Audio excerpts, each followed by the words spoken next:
It's the long-running debate with a tragic new context, as the relatives of the 26 victims of the Sunday elementary school shooting mourn their loss.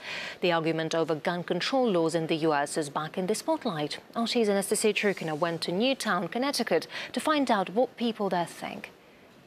To describe what's going on the ground, I think if we take all the sad words in the dictionary and combine them together, there really is no way to describe, no words to find to describe the heartbreak, really, the grief, the sadness, the tears that we saw on the ground. This town is really at the epitome of grief during this holiday season. In this country, more or less half of the population supports gun control, and the country is split, and half believes that it's a civil right and it's a right that Americans are entitled to. So whether or not any legislation, good, strong legislation, can be passed to prevent these kinds of things is a question we're going to have to wait and see exactly what kind of steps lawmakers take and what the U.S. president takes. But certainly I'm sure people are going to be demanding this kind of something to happen so that these situations they don't happen in the future over and over and over again.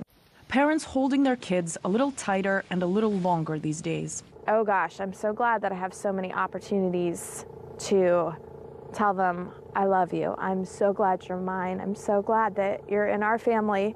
I'm so glad that you're here. I'm still so glad that I'm having breakfast with you this morning. Candles, flowers, toys, and grief have filled Newtown. I keep hearing on the news over and over about the parents that went there and were able to get their kids, and those that had to be told that their kids weren't going home with them. And I can't imagine that if I was in their shoes as a parent, that my daughter wouldn't be coming home with me. 20 first graders, none of them older than 7, were killed in a mass shooting at school. 20-year-old Adam Lanza lived with his mother Nancy in a well-off residential neighborhood. On Friday morning, he shot and killed her with her own gun, got into a car, and drove about 10 minutes to Sandy Hook Elementary. According to witnesses, he didn't say a word during the rampage. 8-year-old Zachary was saved by his teacher. My youngest son was in Sandy Hook School, and he was in a classroom right near where the shooting took place, and he was with a reading teacher, just him and the reading teacher, and she closed the door and took him into the bathroom. They sat on the bathroom floor until the police came and said prayers and just stayed very quiet until the police came.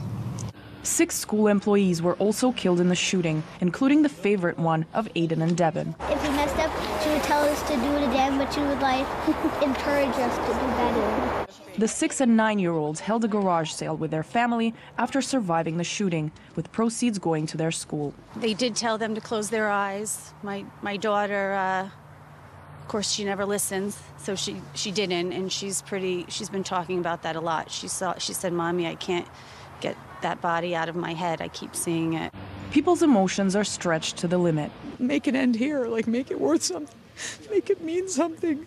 Because you can't bring them back, but you can create change. Change that heartbroken locals are now demanding. Gun control. Strict, severe gun control. That's really all there can be. It's the Second Amendment to bear arms, but that amendment was written 300 years ago, 250 years ago. Our forefathers never thought that it would come to this. While politicians don't have the power to bring back the 20 little children who used to play on these streets, they do have the power to decide what happens next in a country where 270 million firearms, almost 1 per person, are in private possession. Anastasia Churkina, RT, Newtown, Connecticut.